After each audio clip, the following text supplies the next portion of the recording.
Hello everyone, मेरा नाम है आकाश चौबे और आज हम लोग 7th ICSE का second chapter fractions and decimals उसको स्टार्ट करने जा रहे हैं। ठीक है, तो सबसे पहले बच्चा आज हम लोग कवर करेंगे फ्रैक्शंस को। ठीक है, तो चलिए फ्रैक्शन में सबसे पहले देखते हैं कि फ्रैक्शन का डेफिनेशन क्या है बच्चा। ठीक है, तो a fraction is a number which represents a part of whole. The whole में बी सिंगल ऑब्जेक्ट और अ ग्रुप ऑफ ऑब्जेक्ट। ठीक है, तो डेफिनेशन क्या बोल रहा है कि फ्रैक्शन एक नंबर है जो किसको रिप्रेजेंट करता है, अ पार्ट ऑफ होल, किसी एक पूरे चीज में से कुछ पार्ट को रिप्रेजेंट कर रहा है। ठीक है, जैसे कि सपोज करिए जैसे एक सर्कल है। ठीक है, तो इसमें कितने इक्वल पार्ट्स है, काउंट करिए 1 2 3 4 5 6 7 8। यहाँ पर 8 इक्वल पार्ट्स है। इस 8 इक्वल पार्ट्स में से 3 पार्ट्स आर शेडेड। तो हम क्या बोलेंगे अगर हम पूछें इसमें कि इसमें कितना पार्ट शेडेड है, तो आप क्या बोलेंगे कि 3 out of 8, 3 out of 8 part are shaded in this circle. ठीक है, 3 equal parts out of 8 equal parts are shaded in this circle. समझ में आ रहा है? तो यही बात बोल रहा है, पार्ट ऑफ अ होल। तो अब ये पूरे का कुछ पार्ट, तो कितना, 3 पार्ट, कितना इस पूरे का 8 पार्ट्स में का। ठीक है ना, तो क्या बोल रहा है, fraction is a number which represents a part of whole. जैसे अब सपोज करिए कि एज अ होल ये मेरा हैंड है। ठीक है, अच्छा, अगर हम बोले कि how many fingers are folded, तो आप क्या बोलेंगे कि 2 fingers out of 5 fingers are folded. ठीक है, 2 fingers out of 5 fingers are folded, इस तरीके से आप बोलेंगे ना। ठीक है, चलिए अब इसमें क्या बोल रहा है, द होल में बी सिंगल ऑब्जेक्ट और अ ग्रुप ऑफ ऑब्जेक्ट। जो होल है वो आइदर एक सिंगल ऑब्जेक्ट हो सकता है या ग्रुप ऑफ ऑब्जेक्ट हो। जैसे सपोज करिए ये बहुत सारा कॉइन्स रखा हुआ, कितना कॉइन्स है, 1 2 3 4 5 6 इंटू 2 12। ठीक है, तो यहाँ पे 12 कॉइन्स रखा हुआ है। अब क्या पूछ रहा है यहाँ पर कि अगर सपोज करिए यहाँ पे आपको बोला कि यहाँ पे कितने कॉइन्स शेडेड है। ठीक है, कितने कॉइन्स पे कलर किया हुआ है, अगर आपसे ऐसे पूछे। ठीक है, तो ये क्या हुआ कि अ होल, द होल में बी सिंगल ऑब्जेक्ट और ग्रुप ऑफ ऑब्जेक्ट। तो देखिए यहाँ पे कॉइन्स क्या है, एक यहाँ पे सपोज करिए एक कॉइन का 8 पार्ट्स था, उसमें से 3 पार्ट शेडेड है। सो ऐसे सपोज करिए। ठीक है, तो ये एक ही ऑब्जेक्ट है। ठीक है, द होल में बी अ सिंगल ऑब्जेक्ट, यहाँ पे एक सिंगल ऑब्जेक्ट हो सकता है और अ ग्रुप ऑफ ऑब्जेक्ट। ये सिंगल ऑब्जेक्ट का एग्जांपल है, ग्रुप ऑफ ऑब्जेक्ट। सपोज करिए यहाँ पे 12 कॉइन्स रखा हुआ है। अगर हम पूछे कि कितने कॉइन्स में पे कलर किया गया है, तो आप क्या बोलेंगे कि 1 2 3 4 5 आउट ऑफ 12। आप क्या बोलेंगे कि 5 out of 12 coins are coloured.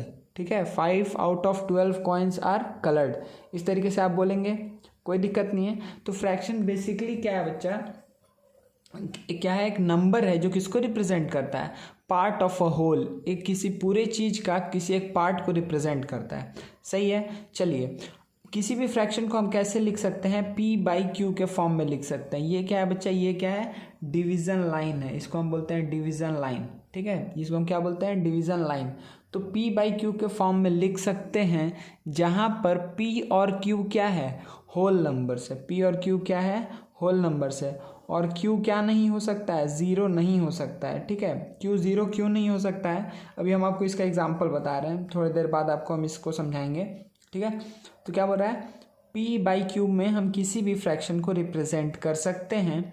वही यहाँ पे अगर और प्रिसाइजली बोलें तो P क्या हो सकता है, होल नंबर हो सकता है, लेकिन Q क्या होगा, नेचुरल नंबर होगा, Q जीरो नहीं होगा। ठीक है, तो आप ऐसे ही बोल सकते हैं कि P belongs to what, whole number, and Q belongs to natural number. इसको हम बोलते हैं बिलोंग्स टू का साइन। ठीक है, ये कुछ कुछ टर्म हम यूज़ करेंगे तो उसका हम मतलब बता दिया करेंगे। ठीक है ना, चलिए तो P किसको बिलोंग करता है, होल नंबर को, Q किसको बिलोंग करता है, नेचुरल नंबर को। ठीक है, तो अगर ऐसे हम किसी भी फ्रैक्शन को हम क्या कर सकते हैं, रिप्रेजेंट कर सकते हैं। ठीक है, तो जैसे इसका एग्जाम्पल कुछ अगर लेना पड़े हम लोग को, तो क्या ले सकते हैं बच्चा हम लोग, देखिए जैसे 1/2 एक फ्रैक्शन होगा, 11/13 एक फ्रैक्शन होगा, 99/95 एक फ्रैक्शन होगा, 101/121 एक फ्रैक्शन होगा।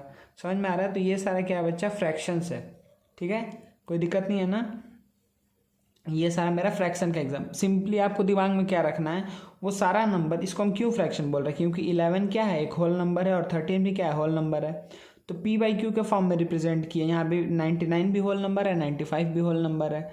ठीक है, अगर 1 लाख बाई 1 करोड़ होगा तो भी क्या होगा, वो फ्रैक्शन ही होगा, क्योंकि 1 लाख भी होल नंबर है और 1 करोड़ भी क्या है, होल नंबर है। समझ में आ रहा है, कोई दिक्कत नहीं है।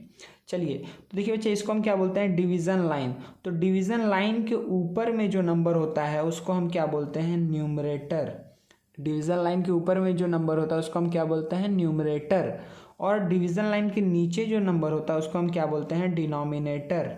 ठीक है, न्यूमरेटर एंड डिनोमिनेटर। ठीक है, न्यूमरेटर एंड डिनोमिनेटर। न्यूमरेटर को और हमें क्या नाम बोलते हैं, डिविडेंड, और ये क्या है, डिवाइज़र। न्यूमरेटर, डिनोमिनेटर, और ये डिविडेंड, ये डिवाइज़र। कोई भी दिक्कत नहीं है, इसमें कोई भी प्रॉब्लम नहीं बच्चा, ठीक है ना।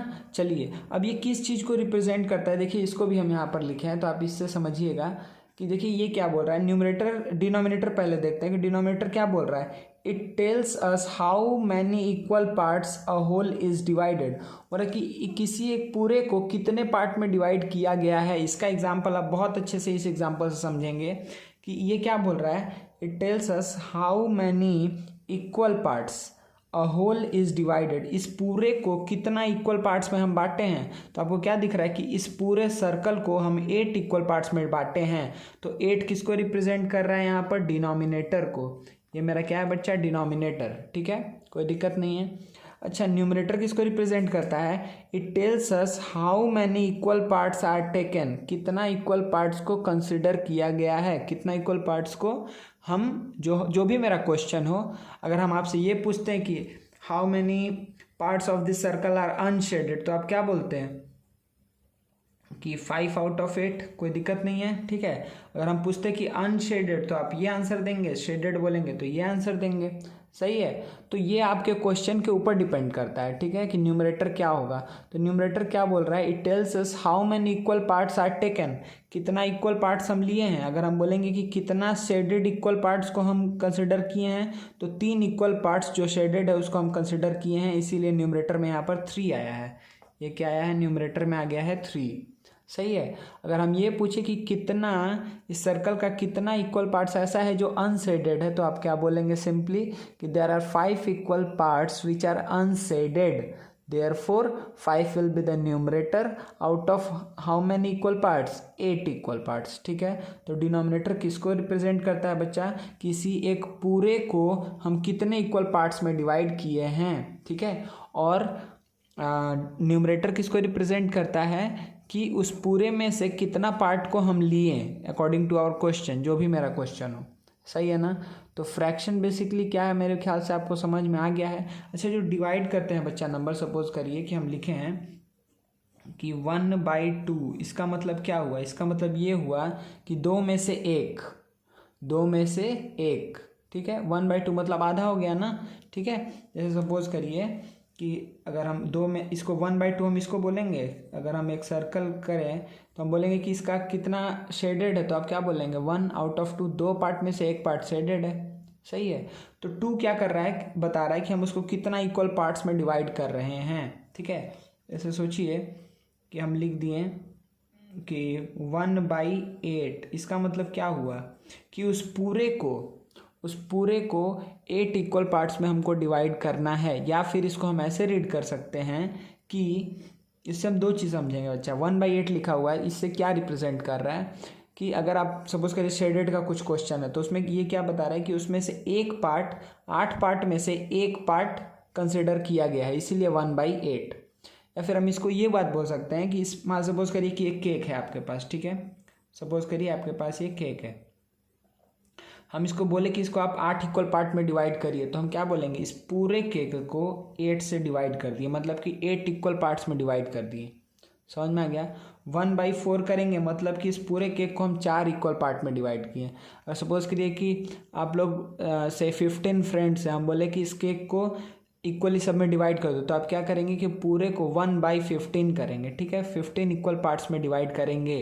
ठीक है, और एक का वैल्यू क्या होगा, हर एक का वैल्यू क्या होगा, 1/15। कोई दिक्कत नहीं है।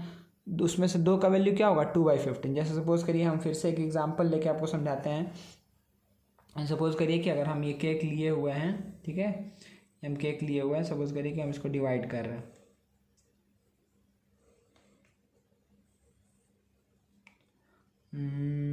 और डिवाइड कर दे रहे हैं, अच्छा याद रखिएगा इक्वल पार्ट होना चाहिए, हम इसका भी एग्जांपल देंगे आपको थोड़ी देर में, ठीक है। सपोज करिए यहाँ से ये कितना पार्ट्स हो जाएगा, सपोज करिए यहाँ से हम स्टार्ट करते हैं तो 1 2 3 4 5 6 7 8 9 10 11 12 13 14 15 16, तो ये कितना पार्ट है बच्चा, 16 पार्ट है, ठीक है। तो हर एक पार्ट कितना है, हर एक पार्ट कितना है, 1/16 है, ठीक है, हर एक पार्ट, क्योंकि हम क्या बोलेंगे कि 1 पार्ट आउट ऑफ 16 पार्ट बोलेंगे ना। अच्छा अगर दो ठो ऐसा दो को अगर हम ले लें, अगर हम दो को ले लें तो ये क्या हो जाएगा 2/16, ठीक है। अगर 3 को ले लें, ये 2 को लिए तो क्या हुआ 2/16, अगर हम 3 को ले लें तो ये पूरा तीनों मिलकर के क्या हो जाएगा 3/16। अगर हम 8 ले लें, ठीक है, अगर हम 8 ऐसा पार्ट ले लें, 8 पार्ट्स को ले लें तो ये क्या हो जाएगा 8/16, इसका मतलब क्या हो गया 1/2, मतलब कि पूरा आधा कवर हो गया, ठीक है। अगर हम पूरा को ले लेंगे तो क्या हो जाएगा कि 16/16, हम 16 पार्ट्स को ले लिए आउट ऑफ 16 पार्ट्स, मतलब क्या बताया 1 मतलब क्या होता है पूरा, ठीक है, 1 मतलब कि वो पूरा हो गया। समझ में आ रहा है, पूरे पार्ट को 1 रिप्रेजेंट करता है। हाफ किसको रिप्रेजेंट करता है, आधा को। 1/4 किसको रिप्रेजेंट करता है, 1/4, मतलब जो भी चीज़ दिया हुआ है उसको 4 भाग में हम बांटेंगे तो 1/4 एक को रिप्रेजेंट कर रहा है। अगर आप सपोज करिए कि हम लिख दिए कि 1/10, इसका मतलब क्या हुआ कि उस पूरे को जो भी एक चीज़ दिया हुआ है उसका 1/10 मतलब क्या हुआ कि उस पूरे को हम 10 इक्वल पार्ट्स में डिवाइड करेंगे। जैसे सपोज करिए कि हम अगर लिखे हैं, उसके हम लिखे हैं कि 1/10, सपोज करिए हम लिखे हैं 1/10, ठीक है ना। तो 1/10 किसको रिप्रेजेंट किया, 1/10 रिप्रेजेंट कर रहा है कि 1 पार्ट आउट ऑफ 10 पार्ट्स, ठीक है। या फिर हम क्या बोलेंगे कि पूरे को हम 10 इक्वल पार्ट्स में डिवाइड कर दिए हैं। पूरे को हम कितने पार्ट्स में डिवाइड किए, 10 इक्वल पार्ट्स में डिवाइड किए, ठीक है। अगर उसमें से 2 पार्ट ले लेंगे तो 2/10, 3 पार्ट ले लेंगे तो 3/10, पूरा पार्ट ले लेंगे तो 10/10 मतलब 1 हो जाएगा, कोई दिक्कत नहीं है। तो फ्रैक्शन मेरे ख्याल से आपको बेसिक आइडिया लग गया है कि फ्रैक्शंस क्या है, ठीक है बच्चा। तो फ्रैक्शन हम लोग देख लिए हैं, इसका डेफिनेशन याद रखिएगा। न्यूमरेटर किसको बोलते हैं, जो डिवीजन लाइन के ऊपर है। डिनोमिनेटर किसको बोलते हैं, जो डिवीजन लाइन के नीचे है। और पी और क्यू क्या हो सकता है, होल नंबर हो सकता है, ठीक है। क्यू किसको रिप्रेजेंट करता है, पी किसको रिप्रेजेंट करता है, क्यू है डिनोमिनेटर, और ये क्या बताता है कि कितना कोई भी एक जो चीज़ दिया हुआ है वो होल कितने पार्ट में डिवाइड किए, उस पूरे को हम कितने पार्ट में डिवाइड किए हैं वो बताता है मेरा डिनोमिनेटर। और न्यूमरेटर क्या बताता है कि उसमें से हम कितने पार्ट को कंसिडर किए हैं अकॉर्डिंग टू आवर क्वेश्चन। समझ में आ गया। तो यहाँ तक ये बेसिक डेफिनेशन था बच्चा फ्रैक्शन का, ठीक है ना। चलिए अब हम लोग आगे बढ़ते हैं। इसके नेक्स्ट क्या है, नेक्स्ट हम लोग देखने वाले हैं बच्चा क्लासिफिकेशन ऑफ फ्रैक्शंस, ठीक है। तो अब हम लोग क्लासिफिकेशन देखेंगे फ्रैक्शन का। चलिए तो स्टार्ट करते हैं एक एक करके। सबसे पहला क्या है बच्चा, प्रॉपर फ्रैक्शन, ठीक है। तो प्रॉपर फ्रैक्शन हम किसको बोलते हैं कि अ फ्रैक्शन हुज न्यूमरेटर, देखिए हम हाईलाइट करते चलेंगे जो इंपॉर्टेंट है। A fraction whose numerator is greater than 0। Numerator तो ग्रेटर देन 0 होना चाहिए, कोई दिक्कत नहीं है, ठीक है। न्यूमरेटर क्या होना चाहिए, ग्रेटर देन 0 होना चाहिए, बट लेस देन डिनोमिनेटर, लेकिन न्यूमरेटर क्या होना चाहिए, लेस देन डिनोमिनेटर भी होना चाहिए, ठीक है। मतलब सिंपली कि अगर हम लिखे हैं P/Q, अगर हम लिखे हैं कि P/Q, इसका मतलब ये हुआ कि P ग्रेटर देन 0 होना चाहिए and P less than Q होना चाहिए, ठीक है। तो क्या प्रॉपर फ्रैक्शन का हम लोग एग्जाम्पल अगर देना चाहें बच्चा तो क्या क्या दे सकते हैं। प्रॉपर फ्रैक्शन का एग्जांपल हम सपोज करिए दे दिए 3/5, क्या ये प्रॉपर है, हाँ है। क्या अगर लिख दिए 5/11, क्या ये प्रॉपर है, हाँ है, ठीक है। अच्छा अगर सपोज कर लिख दिए 4/4, क्या ये प्रॉपर है, नहीं ये प्रॉपर नहीं है, ठीक है। सपोज कर लिख दिए 16/17, क्या ये प्रॉपर है, हाँ है। सिंपली आपको ये याद रखना है जो न्यूमरेटर है, न्यूमरेटर किसको बोलते हैं, जो डिवीजन लाइन के ऊपर है। न्यूमरेटर अगर ग्रेटर हुआ किससे, डिनोमिनेटर से, और न्यूमरेटर ग्रेटर देन 0 है, ठीक है। ग्रेटर देन 0 तो होना ही पड़ेगा ना, क्योंकि नहीं तो फ्रैक्शन ही नहीं रहेगा। और सपोज करिए हम आपको बोल दें कि -3/5, तो ये तो फ्रैक्शन ही नहीं है, ठीक है, फ्रैक्शन ही नहीं है। फ्रैक्शन होने का कंडीशन क्या था कि अगर किसी भी को P/Q के फॉर्म में लिखें तो P और Q क्या होना चाहिए, होल नंबर होना चाहिए, और Q 0 नहीं हो सकता है। सिंपल ये बात हम बताए थे आपको, ठीक है। तो आप समझ गए कि प्रॉपर फ्रैक्शन हम किसको बोल रहे हैं। प्रॉपर फ्रैक्शन हम उसको बोल रहे हैं जहाँ पे numerator greater than 0 and numerator less than denominator. चलिए आ जाते हैं इम्प्रॉपर फ्रैक्शन पे। तो इम्प्रॉपर फ्रैक्शन क्या है बच्चा, फ्रैक्शन हुज न्यूमरेटर, क्या बोल रहा है, whose numerator is equal to, बराबर भी हो सकता है, और ग्रेटर देन इट्स डिनोमिनेटर। ठीक है, न्यूमरेटर क्या होगा, या बराबर होगा या अधिक होगा किससे, डिनोमिनेटर से। मतलब न्यूमरेटर क्या होगा, ग्रेटर देन और इक्वल्स टू डिनोमिनेटर। हम एक बार में ऐसे लिख सकते हैं, ये ग्रेटर देन का सिंबल है, ये इक्वल टू का सिंबल है। ठीक है, न्यूमरेटर ग्रेटर देन और इक्वल टू डिनोमिनेटर होना चाहिए। ठीक है, the fraction whose numerator is equal to और greater than its denominator is called improper fraction. देखिए जैसे कि अगर हम बोलें, सपोज के लिए बोल दिए कि 11/7 क्या ये इम्प्रॉपर है, हाँ है। हम बोले 13/5 क्या ये इम्प्रॉपर है, हाँ है। तो अगर हम बोल दिए कि 4/4 क्या ये इम्प्रॉपर है, अब बोलेंगे हाँ है। क्यों, क्योंकि बोला है कि इक्वल होगा तो भी चलेगा। 11/11 इम्प्रॉपर है। इससे आपको क्या पता चल रहा है बच्चा कि सिंपली, अच्छा अगर हम लिख दिए सिर्फ 5 तो क्या ये इम्प्रॉपर फ्रैक्शन है, आप बोलेंगे हाँ है। क्यों, क्योंकि हम 5 को 5/1 लिख सकते हैं। ठीक है, अगर हम लिख दिए 99 तो क्या इम्प्रॉपर है, हाँ है, क्योंकि 99 को हम क्या लिख सकते हैं, 99/1 लिख सकते हैं। तो इससे आपको ये बात पता चल गया होगा एक बात कि ऑल नेचुरल नंबर्स, जितने भी नेचुरल नंबर्स हैं उसको हम क्या बोल सकते हैं, इम्प्रॉपर फ्रैक्शन। जितने भी नेचुरल नंबर हैं बच्चा उसको हम क्या बोल सकते हैं, इम्प्रॉपर फ्रैक्शन। कोई भी दिक्कत नहीं है, ये बात को अच्छे से आप लोग लिख लीजिएगा कॉपी में कि ऑल नेचुरल नंबर्स को हम क्या बोल सकते हैं, इम्प्रॉपर फ्रैक्शन बोल सकते हैं। ठीक है, चलिए आगे देखते हैं बच्चा। नेक्स्ट क्या है, मिक्स्ड फ्रैक्शन। मिक्स्ड फ्रैक्शन हम किसको बोलते हैं, a number that consist of 2 parts. देखिए 2 पार्ट, 2 पार्ट्स क्या क्या, पहला पार्ट क्या है, a natural number and a proper fraction is called a mixed fraction। तो 2 पार्ट होगा, पहला पार्ट क्या है, नेचुरल नंबर, दूसरा क्या है, प्रॉपर फ्रैक्शन। जैसे सपोज करिए अगर हम लिख दिए ऐसे,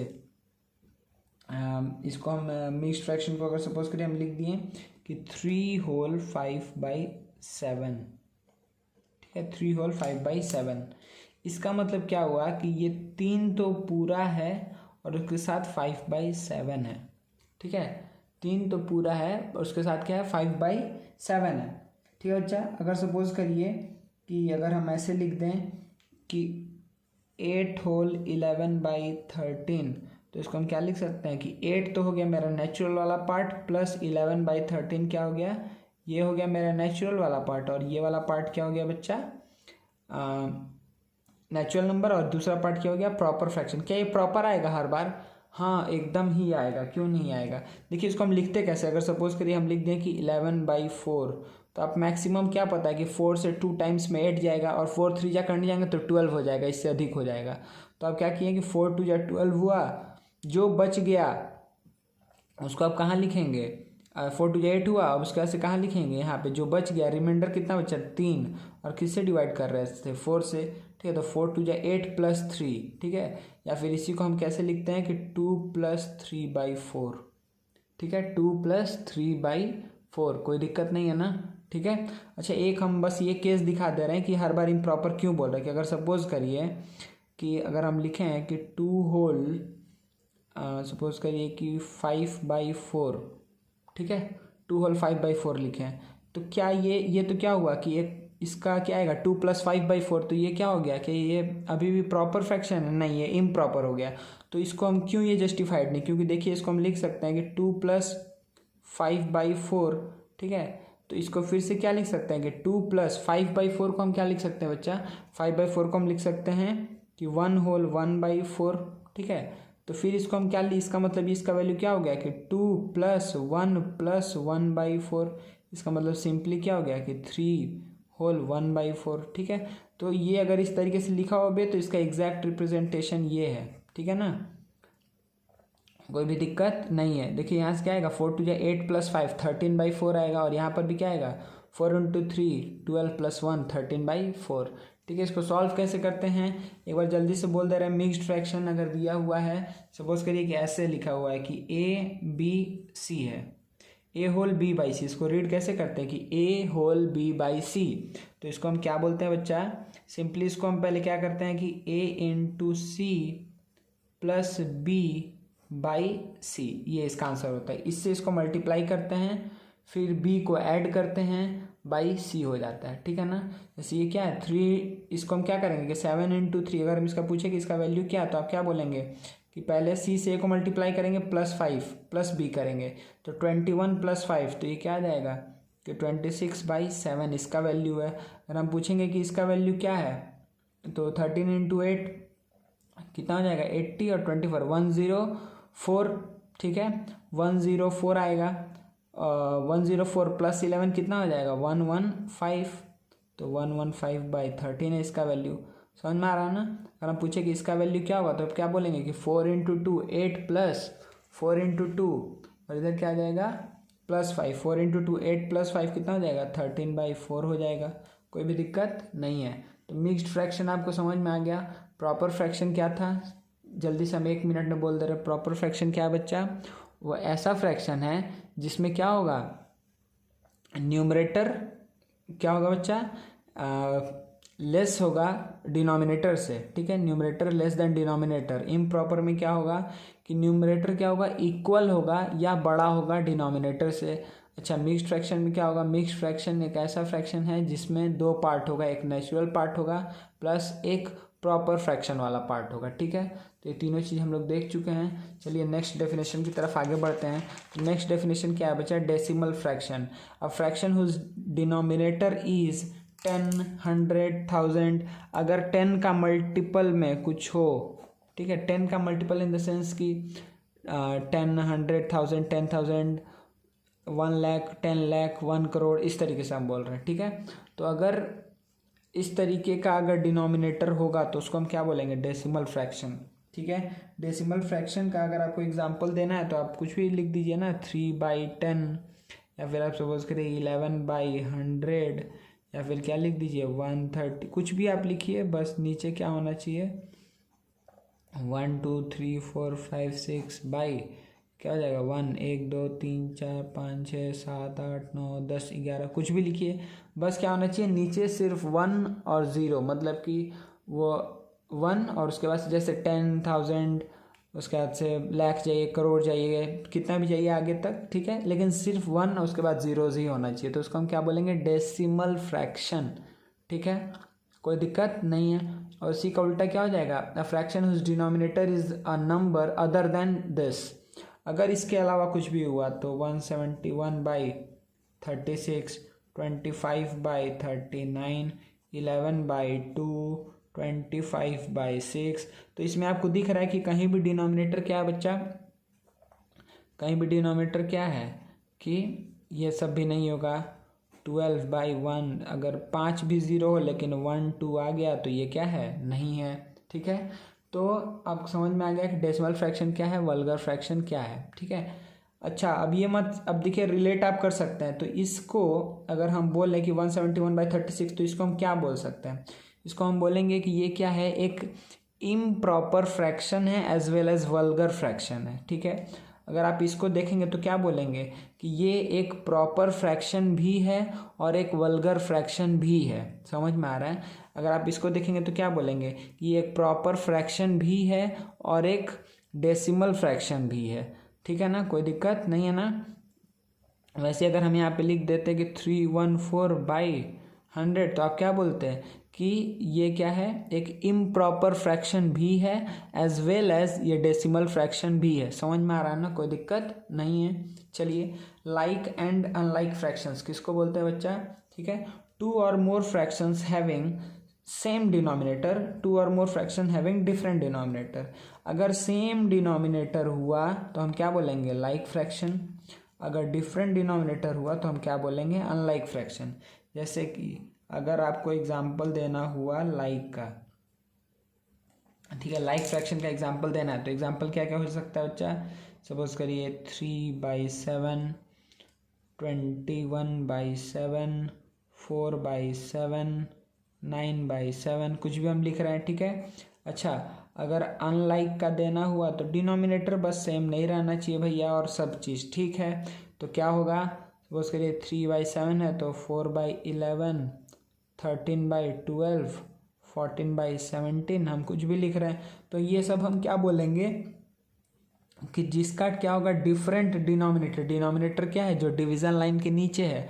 तो ये सारा नंबर अगर डिफरेंट होगा तो हम क्या बोलेंगे कि 2 और more fractions having different denominator, उसको हम क्या बोलेंगे, अनलाइक फ्रैक्शन। लाइक फ्रैक्शन किसको बोलेंगे बच्चा, जिसका डिनोमिनेटर सेम होगा। जैसे देखिए यहाँ 7 7 7 7, तो जहाँ डिनोमिनेटर सेम होगा उसको हम क्या बोलेंगे, लाइक फ्रैक्शन। जहाँ डिनोमिनेटर डिफरेंट होगा उसको क्या बोलेंगे, अनलाइक फ्रैक्शन। कोई भी दिक्कत नहीं है। चलिए नेक्स्ट आगे बढ़ते हैं। देखिए क्या बच्चा, equivalent fraction. 2 or more fractions are called equivalent fractions if they have same value.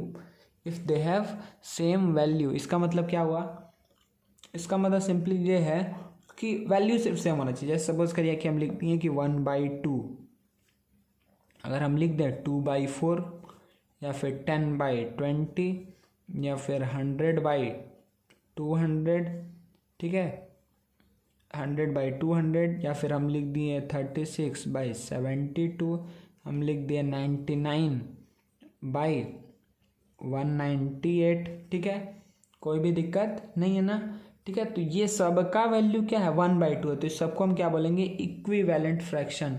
2 और more fractions are called equivalent fraction if they have same value. Value same होना चाहिए, ठीक है। अगर आप डिवाइड करेंगे तो इसका वैल्यू 0.5 आएगा। अच्छा अभी तो डेसिमल नहीं बताएं, तो इसका हाफ आएगा। देखिए इसको भी 2 से कट होकर के ये हाफ ही देगा, ये भी 2 से कट करके हाफ ही देगा, ये भी 2 से, ये 10 से कट करके हाफ देगा, ये 100 से कट करके हाफ देगा। समझ में आ रहा है, वैल्यू सेम होना चाहिए। अगर हम सपोज के लिख दिए 3/7, तो हम यहाँ पे क्या लिख सकते हैं कि 6/14। यहाँ पे हम क्या लिख सकते हैं कि 18/42। यहाँ पे हम क्या लिख सकते हैं कि 33/77। आपको दिख रहा है ना, कोई दिक्कत नहीं है। तो देखिए यहाँ पर भी ये किससे, 2 से कट होगा तो 3/7 आएगा। ये किससे कट होगा बच्चा, अगर 6 से कट करेंगे तो ये 3/7 ही आएगा। अगर इसको 11 से कट करेंगे तो 3/7 ही आएगा। तो ये सारा क्या है, इक्विवेलेंट फ्रैक्शंस है। इस सबको हम क्या बोलेंगे, इक्विवेलेंट, ठीक है, कोई भी दिक्कत नहीं है मेरे ख्याल से आप लोग को यहाँ तक। चलिए आगे बढ़ते हैं। नेक्स्ट क्या है, simplest irreducible form of fraction. इसका मतलब क्या हुआ, इररिड्यूसिबल मतलब कि अब हम उसको फर्दर रिड्यूस नहीं कर सकते हैं, ठीक है, वो पूरा सिंपलेस्ट फॉर्म में है। इफ़ द, क्या बोल रहा है देखिए ध्यान से, कि if the numerator and denominator of a fraction have no common factor, ये इंपॉर्टेंट पॉइंट, कि नो कॉमन फैक्टर एक्सेप्ट 1 के अलावा कोई और कॉमन फैक्टर नहीं होगा न्यूमरेटर और किसका, डिनोमिनेटर का, then the fraction is said to be in the simplest irreducible form or in lowest terms, ठीक है। लोवेस्ट टर्म में हम उसको बोलेंगे। जैसे सपोज करिए कि अगर हम बोल दें कि 10/15, क्या ये सिंपलेस्ट फॉर्म में है, तो आप बोलेंगे नहीं। क्यों, क्योंकि हमको दिख रहा है कि यहाँ इसको हम 10 को क्या लिख सकते हैं कि 5 × 2, 15 को क्या लिख सकते हैं कि 5 × 3। मतलब इसमें 5 फैक्टर है और इसमें भी 5 फैक्टर है, दोनों में कॉमन फैक्टर 5 हो गया। लेकिन ये क्या बोला है कि सिंपलेस्ट कब बोलेंगे, जब 1 के अलावा और कोई कॉमन फैक्टर नहीं होगा। तो यहाँ पे क्या एक कॉमन फैक्टर है 1 के अलावा, हाँ 5 है, इसलिए ये नहीं है। तो सपोज करिए हम बोल दिए कि 3/7, क्या ये सिंपलेस्ट फॉर्म में है, हाँ है, ठीक है।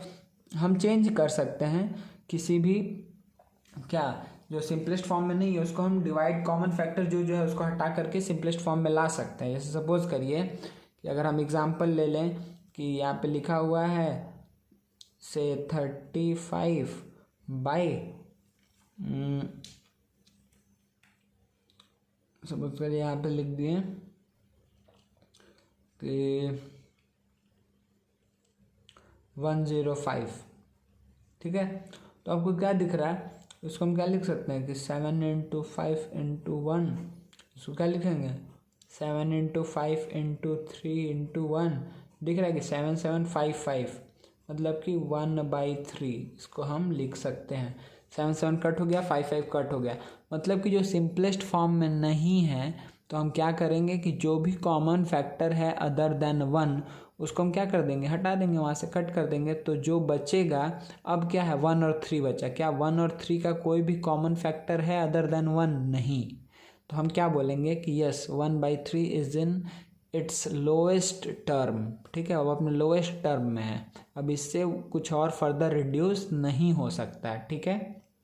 चलिए अब हम लोग नेक्स्ट क्या देखने वाले हैं बच्चा कि बेसिक प्रॉपर्टी ऑफ फ्रैक्शन। तो बच्चा अभी तक हम लोग 8 टाइप देख चुका है फ्रैक्शन का, अब हम लोग नेक्स्ट देखने वाले हैं बेसिक प्रॉपर्टी ऑफ फ्रैक्शन, ठीक है। ये बहुत आसान चीज़ है। ये क्या है बच्चा, बेसिक प्रॉपर्टी ऑफ फ्रैक्शन क्या है कि कोई भी फ्रैक्शन में हम क्या कर सकते हैं कि सेम नंबर से मल्टीप्लाई या डिवाइड कर सकते हैं। इसका मतलब ये हुआ कि the value of a fraction does not change if the numerator and denominator of a fraction are multiplied by the same number या फिर divide by the same number, लेकिन वो क्या होना चाहिए, नॉन ज़ीरो होना चाहिए, ठीक है। जैसे सपोज करिए मल्टीप्लाई कर, जैसे सपोज करिए कि अगर 2 सपोज करिए 5 है, तो अगर सपोज करिए कि इसको हम मल्टीप्लाई कर दिए 3 से, तो क्या होगा, ऐसे दिखेगा, ये हम 3 से ऊपर नीचे मल्टीप्लाई किए तो ये कितना आ गया बच्चा, ये आ गया 6/15। आपको दिख रहा है कि इसका वैल्यू, ये दोनों क्या है, इक्विवेलेंट फ्रैक्शंस हैं, ठीक है। तो सेम नंबर से मल्टीप्लाई करने से कोई दिक्कत नहीं है, ठीक है, कोई भी दिक्कत नहीं है। The value of a fraction does not change, value नहीं चेंज होगा। आप कैलकुलेटर में करके देखिए 2/5 का जो वैल्यू आएगा वही क्या आएगा, 6/15 का भी वैल्यू आएगा। आप खुद से भी डिवाइड करके देखिए। ऐसे ही सपोज करिए अगर लिखा हुआ है कि 10/15, ठीक है, तो अगर हम सपोज कर दिए कि बोथ को न्यूमरेटर डिनोमिनेटर दोनों को हम 5 से डिवाइड कर दिए, ठीक है, अगर हम 5 से डिवाइड करेंगे दोनों को तो ऊपर में क्या आ जाएगा कि 2 और नीचे में क्या आ जाएगा 3। देखिए इसका वैल्यू 2/3 है ना, 2/3 का जो आंसर आएगा वही 10/15 का भी आंसर आएगा। समझ में आ रहा है, कोई भी दिक्कत नहीं ना बच्चा। जो 10/15 का आंसर आएगा वही क्या आएगा, 2/3 का आंसर आएगा, कोई भी दिक्कत नहीं है। चलिए नेक्स्ट हम लोग आगे बढ़ते हैं। अच्छा, मतलब वैल्यू चेंज नहीं होगा हम ये बोल रहे थे। तो जैसे अगर सपोज करिए कि आपको एग्जांपल एक देखना है कि अच्छा कैसे नहीं, तो अभी हम रियली एक्चुअली डिवाइड करके नहीं दिखा रहे हैं। सपोज करिए कि हमको क्या करना है बच्चा कि 10/15 करना है, ठीक है। तो हम क्या करेंगे कि सपोज करिए देखिए 10 डिवाइडेड बाई 15 तो क्या है 0.666667 आया, ठीक है। अगर वही हम काम क्या करें बच्चा यहाँ पर कि 2/3 करें तो क्या आएगा, देखिए सेम 0.6667। मतलब कि देखिए हम क्या करें कि सेम नंबर से अगर 5 से दोनों में डिवाइड किए हैं तो वैल्यू चेंज नहीं हुआ। समझ में आ रहा है। वैसे देखिए कि 2/5 का कितना आया था वैल्यू 0.4, 2/5 का वैल्यू कितना आया था 0.4। इसी तरीके से अगर हम 6/15 करेंगे तो आंसर क्या आएगा, देखिए 0.4 आएगा। समझ में आ रहा है ना हम क्या कर रहे हैं, क्या बात बोल रहे हैं कि जो भी फ्रैक्शन का वैल्यू है, ओरिजिनली फ्रैक्शन ये था, इसमें हम मल्टीप्लाई किए तो ये बन गया, इससे ये बना, यहाँ पर इससे ये बना। तो अगर हम किसी भी फ्रैक्शन को सेम नंबर से मल्टीप्लाई या डिवाइड कर रहे हैं तो उसका वैल्यू चेंज नहीं होगा, ठीक है। कंडीशन क्या है कि जो भी हम मल्टीप्लाई कर रहे हैं या डिवाइड कर रहे हैं वो क्या होना चाहिए, नॉन ज़ीरो होना चाहिए, तब वैल्यू चेंज हो जाएगा। ज़ीरो से मल्टीप्लाई कर देंगे तो क्या हो गया, ज़ीरो से मल्टीप्लाई करते ही वो ज़ीरो हो जाएगा, तो पहले जो था वो तो नहीं रहा। और डिवाइड तो हम कर ही नहीं सकते हैं, ठीक है, डिवाइड तो हम कर ही नहीं सकते हैं, ठीक है बच्चा। Division by zero is not allowed, ठीक है, वन डिफाइंड होता है। चलिए आगे बढ़ते हैं हम लोग। नेक्स्ट क्या बच्चा, अच्छा कुछ क्वेश्चन है जल्दी से इसको कर लेते हैं। देखिए क्या बोल रहा है कि write the natural numbers from 3 to 19, what fraction of them are even number. बोल रहा है कि 3 से 19 तक अब जितना नेचुरल नंबर्स है उसको लिखिए, उसमें से कितना इवन नंबर है। तो इवन नंबर हम किसको बोलते हैं, वो नेचुरल नंबर्स जो डिविजिबल है किससे, 2 से। Natural numbers divisible by 2 are even numbers. तो चलिए 3 से 19 तक हम नंबर्स लिखते हैं सारा। तो 3, 4, 5, 6, 7, 8, 9, 10, 11, 12, 13, 14, 15, 16, 17, 18, 19। अब क्या बोल रहा है कि write the natural numbers from 3 to 19, what fraction of them are even numbers. तो पहले हमको ये लिखना है p/q के फॉर्म में लिखना है। तो डिनोमिनेटर में हम क्या लिखते हैं कि पूरा कितने पार्ट में डिवाइड है, तो 1, 2, 3, 4, 5, 6, 7, 8, 9, 10, 11, 12, 13, 14, 15, 16, 17, मतलब कि ये कितना हो गया 17। ठीक है ना। 17 हो गया कि इस 17 में से कितना इवन है, कितना हमको कंसिडर करना है, तो 4 6 8 10 12 14 16 18, तो 1 2 3 4 5 6 7 8, तो 8 आउट ऑफ 17 ये मेरा हो जाएगा आंसर। मतलब हम सिंपली एक स्टेटमेंट में बोले तो क्या बोल रहे हैं कि 8 numbers from 3 to 19 are even out of 17 numbers. मतलब 8 numbers are even out of 17 numbers. जो गिवन 17 नंबर्स है इसमें से 8 नंबर्स इवन है। सिंपल, काम खत्म। ठीक है। अच्छा देखिए क्या बोल रहे हैं यहाँ पर, next question, fill in the missing number. क्या बोल रहा है, 3/7 equals to something by something equals to 3 something. चलिए तो दिख रहा है ना, तो हम क्या बोले थे, किसी भी फ्रैक्शन में सेम नंबर से मल्टीप्लाई डिवाइड कर सकते हैं। तो दिख रहा है कि ये बोल रहा है तो वैल्यू चेंज नहीं होगा, तो ये क्या बता रहा है कि ये दोनों इक्वल है। मतलब कि 3/7 बराबर है किसी और एक फ्रैक्शन के। तो अगर बराबर है, ये बराबर कैसे है, बराबर कब होता है, जब हम सेम नंबर से मल्टीप्लाई या डिवाइड करते हैं। तो इससे आपको क्या पता चल रहा है कि 3/7 is equal to something by something है। तो इसमें कुछ ना कुछ मल्टीप्लाई किया गया है या कुछ ना कुछ से चीज़ से डिवाइड किया गया। तो हम क्या दिख रहे हैं कि 7 से 21 हुआ है, तो मतलब यहाँ पर क्या हुआ है, इंटू 3 हुआ है। इसका मतलब यहाँ पर भी क्या होना चाहिए, इंटू 3 होगा, तभी तो वैल्यू सेम रहेगा, तभी तो ये इक्वलिटी साइन होल्ड करेगा। ठीक है। तो यहाँ पर भी 3 से मल्टीप्लाई करेंगे तो क्या आ जाएगा, 9। तो हम यहाँ पे क्या लिख सकते हैं कि अच्छा यहाँ पर किससे मल्टीप्लाई हुआ है, 3 से। मतलब यहाँ पे क्या होगा, 9/21। जो 3/7 का वैल्यू होगा वही 9/21 का वैल्यू होगा। अच्छा अब इन दोनों को देखते हैं कि 3 से 33 हो गया है। अच्छा फिर से क्या दिख रहा है कि ये तीनों बराबर है, ये A equals to B equals to C, मतलब ये इसके बराबर है, ये इसके बराबर है, ये इसके भी बराबर है। अच्छा तो 3/7 बराबर है किसके, 33 समथिंग के बराबर है। ये बराबर कब हो सकता है, जब सेम नंबर से मल्टीप्लाई या डिवाइड करें। तो हमको क्या दिख रहा है, यहाँ पे किससे मल्टीप्लाई किए हैं, 11 से। तो यहाँ पे भी 11 से मल्टीप्लाई करेंगे तभी इक्वल होगा। तो यहाँ 11 से मल्टीप्लाई करेंगे तो क्या आ जाएगा, 77। तो हम बोल सकते हैं कि यहाँ पे 77 होगा, यही मेरा हो जाएगा आंसर। ठीक है, कोई भी दिक्कत नहीं है मेरे ख्याल से आप लोग को। चलिए आगे बढ़ते हैं। नेक्स्ट क्या बोल रहा है बच्चा, कि reduce the following fractions in their lowest terms. तो हम लोग को लोएस्ट टर्म में इसको रिप्रेजेंट करना है। ठीक है, लोएस्ट टर्म में करना मतलब क्या हुआ बच्चा, कि सिंपली हमको कॉमन फैक्टर देखना है। ठीक है, और उसके बाद से उसको हटा देना है। ठीक है, जो HCF है मतलब ऐसा हाईएस्ट कॉमन फैक्टर, ठीक है, जो सबसे अधिक कॉमन फैक्टर है उसको हम देखेंगे और उसको वहाँ से हटा देंगे, मतलब डिवाइड कर देंगे। तो उसके बाद से जो नंबर बचेगा हम क्या कर सकते हैं, बोल सकते हैं कि वो लोएस्ट टर्म, मतलब फर्दर रिड्यूस नहीं होगा। चलिए तो देखते हैं। तो 75 को हम क्या लिख सकते हैं बच्चा, 75 को हम लिख सकते हैं कि 5 से डिवाइड करें।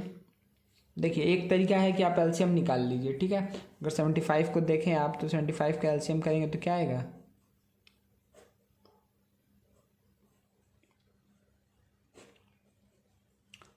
तो 5 × 5 × 3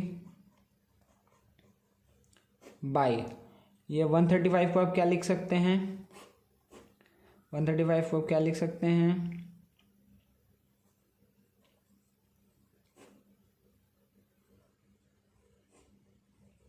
कि 5 × 3 × 3 × 3। तो आपको क्या दिख रहा है कि क्या चीज़ कॉमन है, क्या 2 5 इधर है, नहीं। क्या 2 3 ऊपर है, नहीं। तो 1 5 1 3 दोनों जगह है, 1 5 1 3 दोनों जगह है। तो अगर हम ये बात बोलें कि ये जो फ्रैक्शन दिया गया है, ठीक है, देखिए समझिएगा जो हम स्टेटमेंट बोल रहे हैं कि यहाँ पर जो फ्रैक्शन दिया गया है 75/30 135, इसको हम सेम नंबर से डिवाइड करें तो भी कोई दिक्कत नहीं है। तो अगर हम इसको कर दें कि 75 को भी हम किससे डिवाइड कर दें, 15 से, क्योंकि 15 कॉमन फैक्टर है, और 135 को भी किससे डिवाइड कर दें, 15 से, तो जो आएगा उसका वैल्यू सेम ही होगा। तो अगर 15 से डिवाइड कर देंगे तो क्या बचेगा, 5, और यहाँ क्या बचेगा, 9। कोई दिक्कत नहीं है। तो 5/9 यही मेरा क्या हो जाएगा आंसर। ये लोवेस्ट टर्म है क्योंकि अब इसका और दोनों, इस दोनों का और कोई कॉमन फैक्टर नहीं है। 5 को हम 5 × 1 ही लिखेंगे, 9 को 3 × 3 लिखें या 9 × 1 लिखें, कोई फ़र्क नहीं पड़ता है, दोनों का सिर्फ 1 ही कॉमन फैक्टर है। चलिए नेक्स्ट क्या बच्चा, कि 660 × 168। देखिए फिर से हम ये काम कर सकते हैं ना, 660 को हम क्या लिख सकते हैं कि 2 × 2 55 इंटू 11 लिख सकते हैं, सही है। और 168 को क्या लिख सकते हैं कि 2 इंटू 2 इंटू 2 इंटू 3 इंटू 7, ये बात हम लिख सकते हैं, ठीक है। देखिए एक एक करके कट करते जाते हैं कि क्या क्या कट हो रहा है। देखिए 2 या 4 3 12 इंटू 5 60 इंटू 11 660 हो जाएगा। 2 या 4 2 या 8 3 या 24 इंटू 7 168 हो जाएगा। तो एक टू गया, तो 2 गया, एक थ्री गया। चलिए तो ये कितना बचेगा, आपको क्या दिख रहा है कि 55/14। अब इन दोनों का कोई कॉमन फैक्टर नहीं है, ठीक है। तो यही मेरा क्या हो जाएगा आंसर, ये लास्ट मेरा यहीं तक जाएगा। 55/14 ये मेरा हो जाएगा आंसर। ये क्या है, लोवेस्ट टर्म है अपने, ठीक है, कोई भी दिक्कत नहीं है। चलिए नेक्स्ट क्वेश्चन देखते जल्दी से। चलिए तो जो मेरा नेक्स्ट काम है वो क्या है कि कन्वर्जन ऑफ गिवन फ्रैक्शन, जो भी फ्रैक्शन दिया हुआ है उसको हमको इक्विवेलेंट लाइक फ्रैक्शन में चेंज करना है। इक्विवेलेंट मतलब वैल्यू सेम होना चाहिए, लाइक फ्रैक्शन मतलब डिनोमिनेटर सेम होना चाहिए। दोनों का मतलब आपको पता है, लाइक फ्रैक्शन और इक्विवेलेंट फ्रैक्शन दोनों का मतलब आपको पता है पहले से। चलिए तो इसमें 2 स्टेप हम लोग फॉलो करते हैं, वो क्या क्या है बच्चा। पहला स्टेप क्या फॉलो करते हैं कि find the LCM of the denominators of the given fraction. जो भी फ्रैक्शंस दिया हुआ है उसका हम क्या करेंगे कि सबसे पहले एलसीएम निकालेंगे। स्टेप 2 हम क्या करते हैं बच्चा कि multiply the numerator and denominator of each fraction by such a number so that the denominator of each fraction is the LCM. ये बात इंपॉर्टेंट है कि एंड में बस हमको इससे मल्टीप्लाई करना है कि क्या आ जाए कि एलसीएम जो आया था वही मेरा डिनोमिनेटर में आ जाए, ठीक है, कोई भी दिक्कत नहीं है। ऐसे सपोज करिए कि अगर हम लोग एक एग्जांपल ले लें, अच्छा सपोज करिए कि हम एक एग्जांपल ले लिए कि 7/8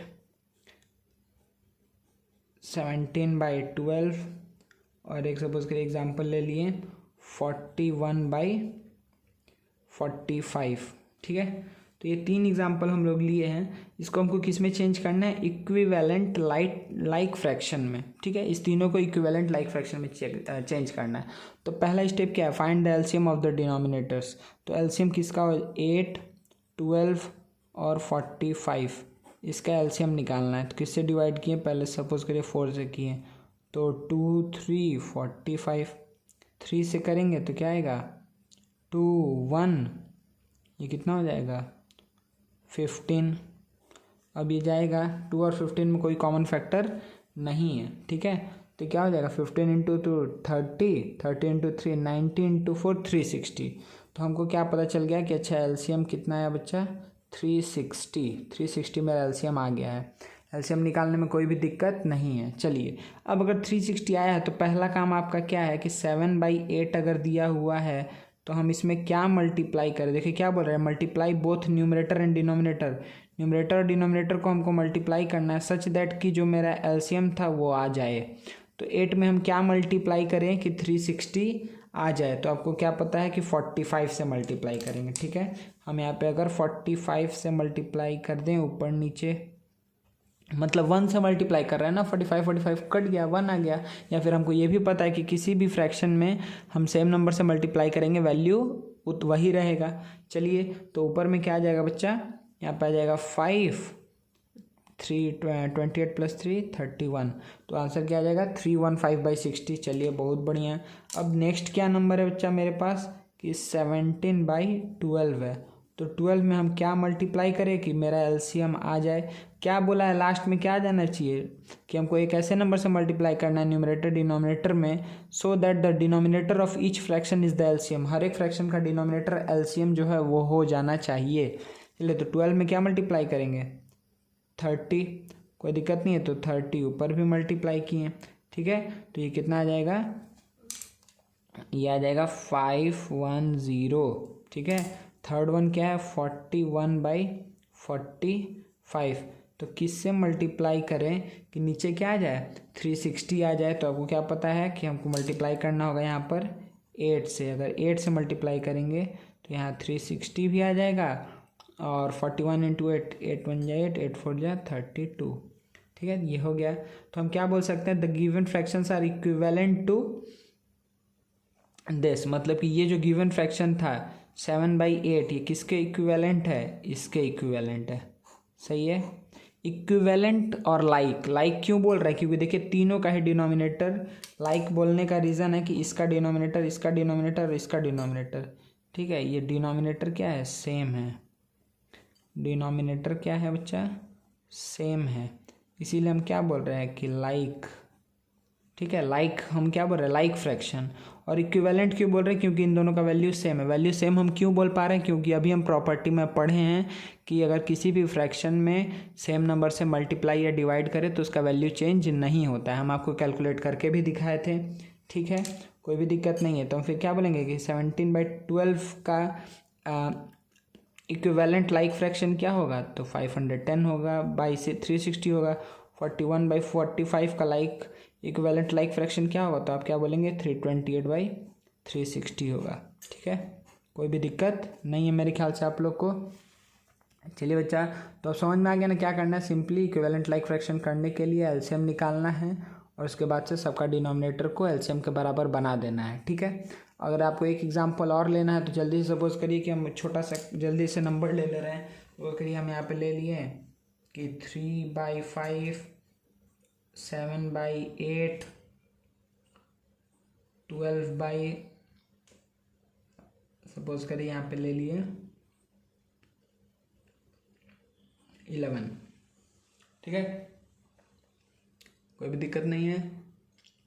तो ये क्या हो जाएगा बच्चा, यहाँ पर तो यहाँ पे कोई भी कॉमन फैक्टर नहीं है, अच्छा 4 ले लेते हैं, ठीक है। अगर सपोज करिए यहाँ पे हम ले लिए कि 5/22, सही है, 5/22, 4 नंबर ले लिए।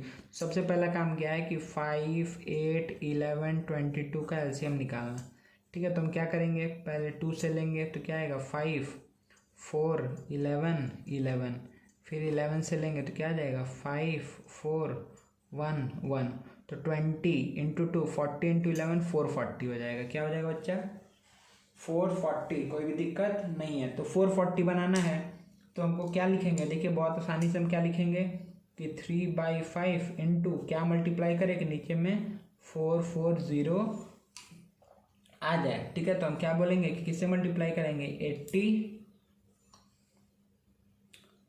88, ठीक है, 88 से मल्टीप्लाई करेंगे, ठीक है, कोई भी दिक्कत नहीं है।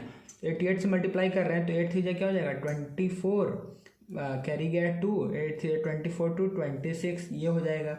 चलिए फिर नेक्स्ट नंबर 7/8 को हम किससे मल्टीप्लाई करें, 7/8 है तो हम किससे मल्टीप्लाई करें कि यहाँ पे 440 आए, ठीक है। तो किससे मल्टीप्लाई करेंगे बच्चा, तो 8 5 जा 40 और फिर 4 जा, फिर 8 5 जा 40, फिर 55 से मल्टीप्लाई करना है इसका मतलब, तो कितना आ जाएगा 7 5 जा 35, कैरी गया 3, 7 5 35 और 3 38। तो आपको पता चल गया कि अच्छा ये है।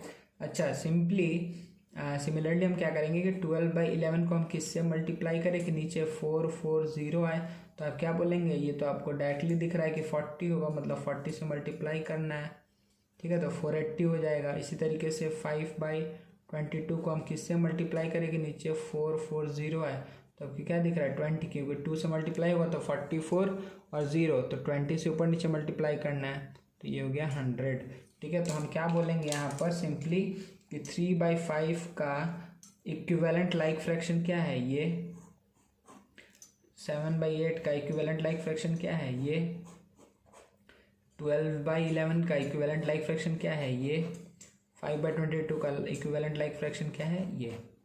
कोई भी दिक्कत नहीं है। चलिए आगे बढ़ते हैं हम लोग जल्दी से। नेक्स्ट क्या है बच्चा कि कंपैरिजन ऑफ फ्रैक्शंस, हमको फ्रैक्शंस को कंपेयर करना है, ठीक है। तो सबसे पहला काम क्या है कि convert all fraction into equivalent like fraction, ठीक है। पहला काम क्या है कि इक्विवेलेंट लाइक फ्रैक्शन में कन्वर्ट कीजिए और उसके बाद से the fraction having the greater numerator, जिसका न्यूमरेटर बड़ा होगा वही क्या हो जाएगा ग्रेटर, जिसका न्यूमरेटर बड़ा वही हो जाएगा ग्रेटर, ठीक है। तो सपोज करिए कि आपको कंपेयर करना है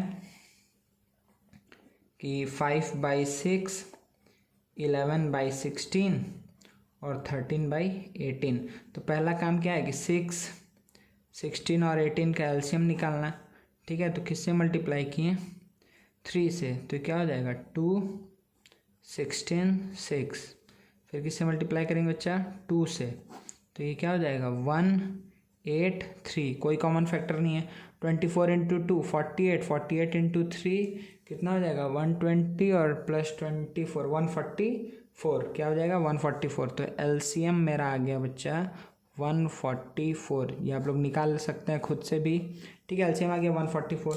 तो इक्विवेलेंट लाइक फ्रैक्शन बनाना था ना, तो 5/6 के साथ क्या मल्टीप्लाई करें कि नीचे 144 आए। तो आपको क्या पता है कि किससे मल्टीप्लाई करना पड़ेगा?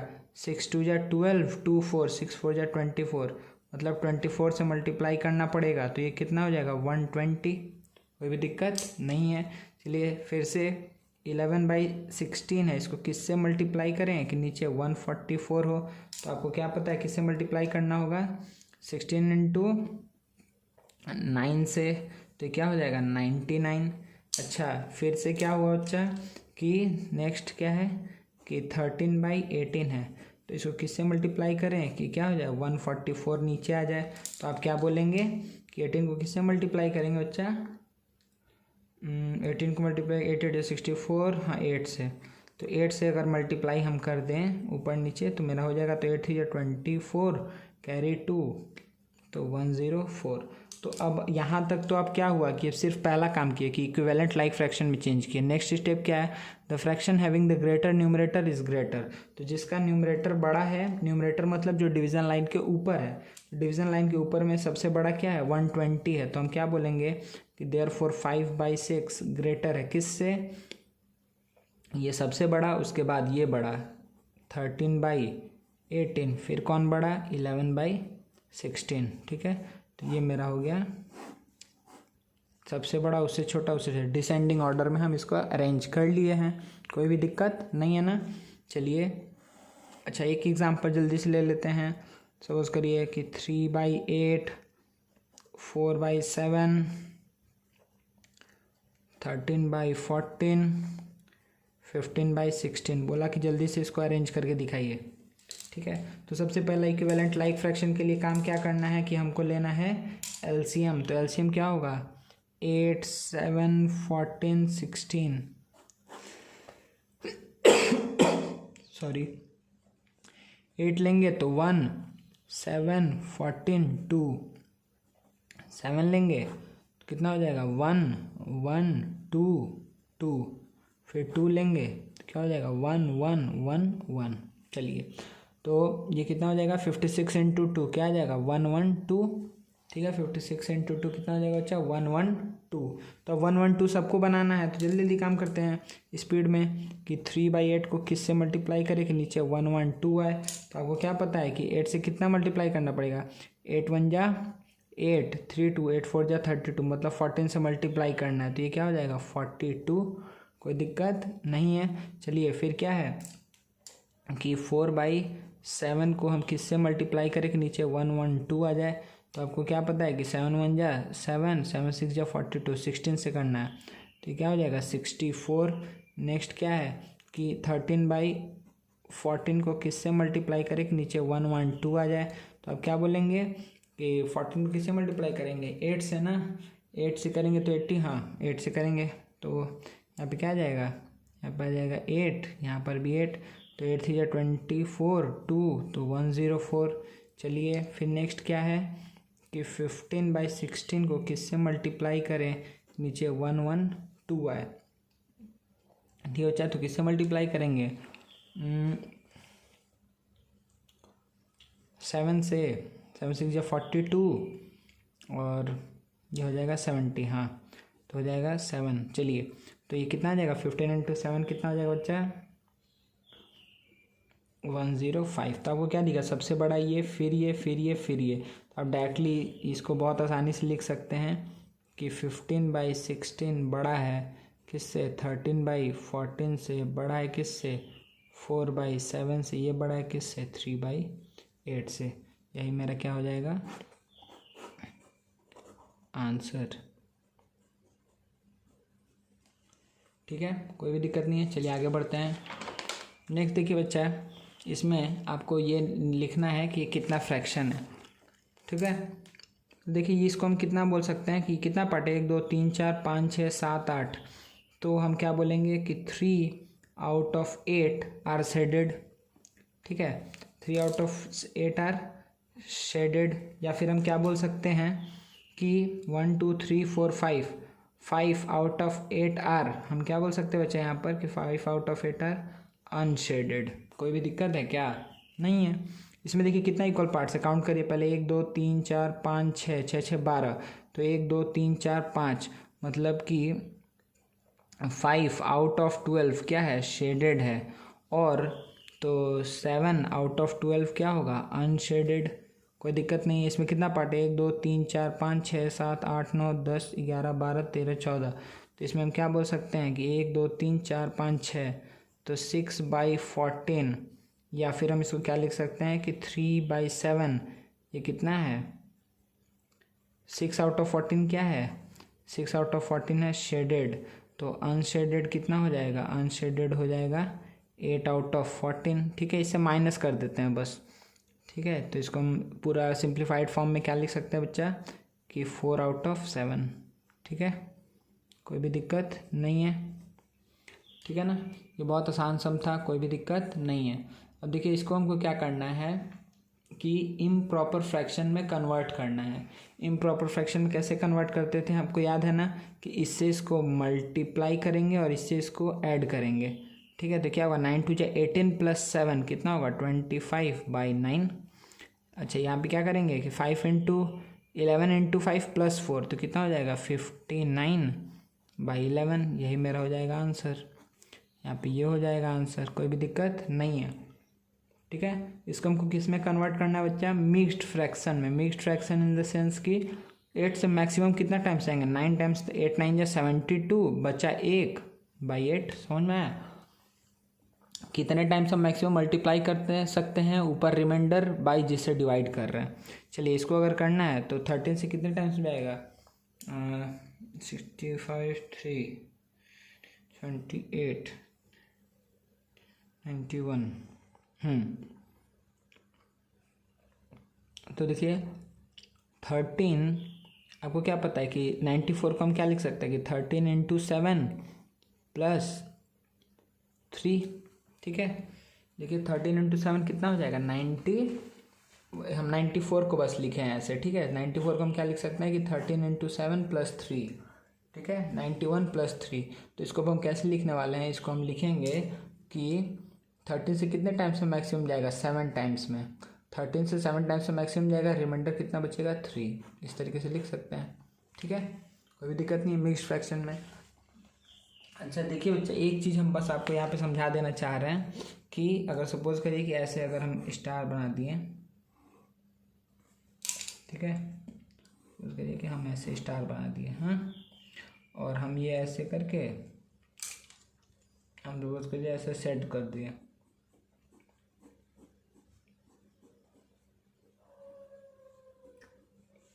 तो क्या आप इसको बोल सकते हैं कि 1/2, ठीक है। या फिर सपोज करिए हम इसको ऐसे लिखें,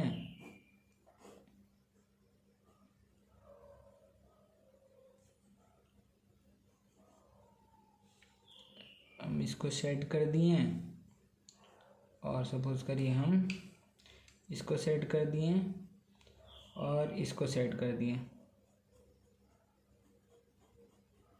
तो क्या इसको हम बोल सकते हैं कि 1 2 3 4 5 6, तो 2/6, क्या हम इसको बोल सकते हैं, ठीक है। तो दोनों ही केस में आंसर क्या है, नहीं, ये बात हम नहीं बोल सकते। क्यों नहीं बोल सकते हैं, क्योंकि हम डेफिनेशन में बताए थे आपको कि इक्वल पार्ट्स होता है तब हम बात ये बोल सकते हैं, ठीक है। यहाँ पे दिख रहा है कि ये वाला पार्ट और ये वाला जो पार्ट है और ये नीचे वाला अनशेडेड पार्ट, शेडेड और अनशेडेड पार्ट इक्वल नहीं है, ठीक है। हम तभी बोल सकते हैं, जैसे इस सर्कल हुआ इसमें भी नहीं है। अगर हम सपोज करिए ऐसे सर्कल ड्रॉ किए, ठीक है, हमको क्या दिख रहा है कि ये पार्ट जो है, ये पार्ट जो है, ये पार्ट जो है, ये पार्ट जो है, ये पार्ट जो है, ये पार्ट जो है, सब इक्वल है। तो 6 पार्ट है, तो अगर इसमें से हम किसी एक को या 2 को शेड कर दिए तो हम क्या बोल सकते हैं कि 2 आर शेडेड आउट ऑफ 6।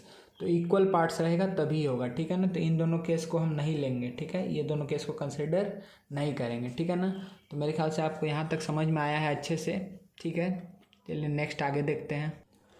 तो बच्चा अभी हम लोग इस वीडियो में यहीं तक देखेंगे और नेक्स्ट वीडियो में हम लोग addition, subtraction, multiplication and division of fractions के ऊपर बहुत सारा सम्स करेंगे, उसका प्रॉपर्टीज़ देखेंगे, ठीक है।